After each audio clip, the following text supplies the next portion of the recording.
Hey, what's up? So I wanted to talk a little bit about Samson and share some of the news that they recently put out as far as information on the game. One thing I didn't realize while I was reading that news update either today or yesterday, and it mentioned like a oh I forgot I was just looking at him, the founder of Avalanche Studios. And I was like, oh, no kidding. Like, I had seen comparisons to Mad Max, and even I compared it to Mad Max when I first think Sleeping Dogs when I see stuff like that. Because I don't know, I just thought, like, Sleeping Dogs came out before Mad Max, you know? When Mad Max came out, I compared that to Sleeping Dogs. Um, but anyways, yeah, I didn't realize it's like the founder of Avalanche Studios or whatever. Like that's pretty cool. And I forgot that there was drama behind Mad Max. Some big mean words were said about the stuff that was going on. One of them was said that the game wasn't what we wanted it to be. Another one said something even worse than that. Because like I forget. It's been a while since I read about it, but I remember it not being like a big hit or anything, right? It wasn't super popular, but I loved it right away. I thought it was an incredible game, and I was especially really impressed because of the setting, like everything being in a desert, right? It's all in the sand and stuff, but there's like four or five fully different environments that look nothing alike, and they're all beautiful. I never thought sand could be so beautiful until I played that game, and I was like, man, this is incredible. It's a really good game. Anyway, so Samson, another thing I thought, which I'm looking forward to this, is it looks like a combination of um, melee brawler and driving vehicular combat, which it is going to be. And Mad Max, I had said this in my review too. It was practically perfect, almost perfect. It was like 50-50 melee combat and vehicle combat. It was so well done. And that goes for like the upgrades as well. Like both of them had their own upgrades that you would get as you leveled up and continue to play. You would unlock new, better perks for your character for both brawler and vehicular combat, and they were both advanced. Not like super duper insanely advanced, but like a lot of stuff. A lot of playability and gameplay going on for each of these things. Very very cool. The main difference between Samson and Mad Max that I could tell right away is it's labeled as a roguelite. Um, so that has me going kind of like, I don't love roguelites. I enjoy them. But I do, as far as preference goes, I prefer like a full campaign, something like MindsEye or Tomb Raider or something, like an actual like full fleshed out campaign thing. But I do enjoy roguelites, roguelike and all that. And this game looks incredible to me. It reminds me of another game coming out that has, I think they still have a demo for it. I think called Active Blood. I'll put a link in the description. But that one also looks pretty amazing. And I just remembered I had my notes and why I wanted to talk about this. I had started this video with my notes, and then I looked up the dude Christopher Sundberg. So I was thinking about it, I was going to talk about my video. I was like, who is this guy? I just looked it up real quick, and I was like, oh, he's that guy, whatever.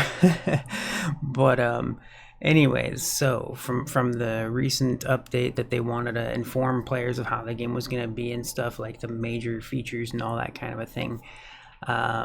We're expecting, oh no, it's supposed to be like around a 10-hour campaign, which again, since it's a roguelite game, I'm not sure exactly how the campaign plays out exactly, because those games play out differently than like a regular campaignish focused game, right? Right? Like roguelikes just play different and stuff. But once you get through the main campaign, that's expected to be around 10 hours. It said they're saying that you should expect 25 or more hours just at a replay value, which makes sense, especially for like the roguelike kind of thing. So that's cool. That's cool. That kind of thing just goes on what you're in the mood for, what like all kinds of different things. But you could end up playing games like that for 100+ hours, right? So they're saying you're gonna get 10 to 25 hours of gameplay at least. The cost of the game is $25. I saw that and I was like, I'd pre-order for that. Like, all the, I was thinking about it, I was like, you know what? well, nah.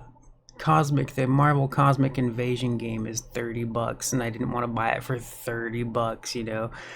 It's shorter, but the replay value is there, right? So anyway, but I'm far more interested in this as far as preference and stuff like that. So yeah, I was like, yeah, you know what? I would pre-order this for $25, man. Although there is a drastic difference in visuals too for like this game compared to Cosmic Invasion. I do like the visuals in Cosmic Invasion. Anyways, no microtransactions. They're like, we're gonna give you a full game, and we're not doing microtransactions. So I was like, all right, freaking cool. I'll link to the news post too. They even have like a brief comment on how this game compares to Mad Max, because of course that was a question that came up from players in the forums and stuff.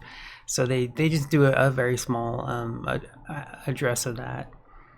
There are gonna be different perks for play style. They say that there's gonna be different, like the way it's written now is gonna be different perks for play style. But it's the kind of game where like Mad Max, for example, too, is the same way, where it's like, it's not just that you're picking like a talent tree exactly. You're not picking between play styles. You're just, if you play enough, you're going to unlock everything, right? That's what happens in Mad Max. My guess is that's going to happen here too, but I don't know. Maybe you really do play different talent trees or whatever. I would expect it to be more like Mad Max, where you just eventually unlock all the upgrades or whatever, which is fine. But I don't know, right? I don't know yet. That's my expectation. Let's see. Oh, this was an interesting one. You will be able to steal any car, because this is going to be as far as we can tell, a 50-50 or balanced between brawler and vehicular combat. You'll be able to steal any parked car, but you will not be able to steal a car from somebody who's driving it. So if it has like an NPC pedestrian inside the car, you can't just pull them out and drag them out. And they said that is on purpose. That's their plan, to not change that. That's what they're gonna have complaints, but I hope they stick to it. We'll see. I mean, I imagine it's gonna be perfectly fine, but people will still complain, But yeah, so you'll be able to steal any car that's in the game, but not as long as it doesn't have anybody in it, which is kind of funny.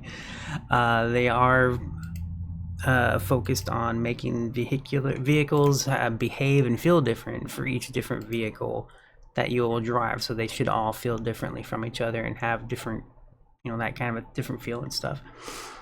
The way they turn, the way they e-brake or whatever, right? Like the handling, like that kind of stuff, right? That's what they're saying. And I have no reason not to believe it. It's not super important to me, but it does matter, and it's cool that they're doing that. Let's see. The open world is designed to respond to the things that you do. Like if you steal a car or you bump into a person or whatever, they're gonna have like reactions from the NPCs.